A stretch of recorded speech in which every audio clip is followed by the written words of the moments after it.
All right, let's talk about something we all deal with every single day but maybe don't think about. Inertia. It's this powerful, invisible force that's, well, it's shaping every single moment you're behind the wheel, from just starting up to those sudden, heart-pounding stops. You know that feeling, right?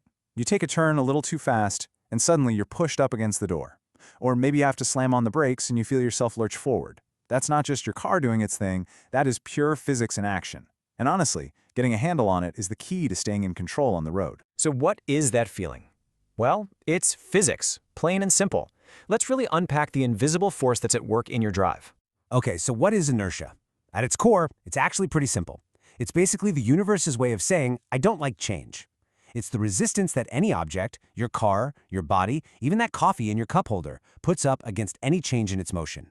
An object at rest wants to stay at rest, and an object in motion, yeah, it wants to keep moving in the exact same direction and at the exact same speed. Now, you've probably heard the word momentum thrown around, and it's easy to get them mixed up. They're like cousins, related but definitely not the same thing. Think of it like this. Inertia is the resistance to changing what you're doing. Momentum is the tendency to keep doing what you're already doing. So inertia is stubbornness, while momentum is persistence. Makes sense, right? But here's the thing. Not all inertia is created equal. So what makes this force stronger or weaker? Well, it all comes down to the rules of motion. So there are basically four big factors that influence your car's inertia. First up is mass. Pretty straightforward. The heavier your car, the more inertia it has. It's why a huge truck is so much harder to stop than a little compact car. Then you've got mass distribution. Where that weight is located really matters. A car with its weight balanced handles way differently than one that's super heavy in the front or the back. Of course, there's velocity, how fast you're going. And finally, the type of vehicle.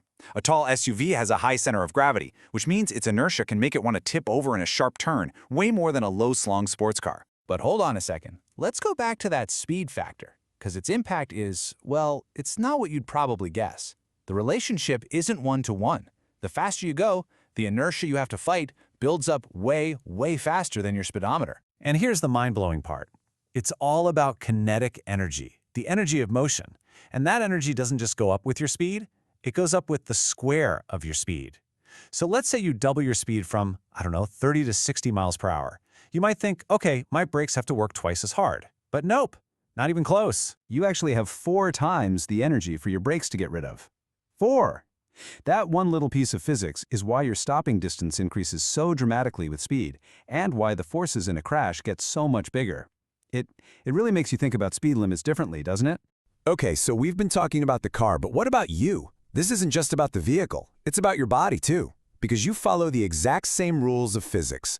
So let's paint a picture. You're cruising along and suddenly you have to slam on the brakes. The brakes grab the wheels and the car starts slowing down, right? But your body? Its inertia means it wants to keep going at whatever speed you were just at. It has no idea the car is stopping. And that is the exact moment your seatbelt does its job. It grabs you and applies that external force to slow you down with the car. Without it, you'd keep going right into the dashboard or the windshield. And once you know what to look for, you realize you feel this all the time. When you hit the gas, what happens? You feel pushed back into your seat. That's your body's inertia resisting the forward motion. Take a sharp turn, you get pushed to the side. That's your body trying to go straight. Hit the brakes, you lurch forward. Your body resists slowing down. See? It's literally always there. Okay, so we get the physics now. Inertia is a big deal. The real question is, what can we do about it? How do we master it? Well, it's a combination of smart technology and smart driving techniques. Your car is actually a little marvel of engineering, packed with systems designed specifically to manage inertia. We already talked about seatbelts. They're your #1 defense against your own body's inertia. Then you have things like ABS or anti-lock brakes. They're just brilliant. They let you stop hard without the wheels locking up, so you can still steer and control the car's inertia. And even your car's suspension is designed to fight inertia's effects, when you turn, keeping you stable and planted on the road. But look, technology can't do it all. You are still the most important safety system in the car, and you have some powerful tools to manage inertia. The biggest one? Your right foot. Driving at a safe speed is the easiest way to keep inertia manageable. It's that simple. Also, keeping your car in good shape, good tires, good brakes, good suspension, that's huge, because those are the systems that actually do the work of controlling inertia. And finally, just being a smart defensive driver. Looking ahead, anticipating what's going to happen. That means fewer sudden stops and turns, and less fighting against physics.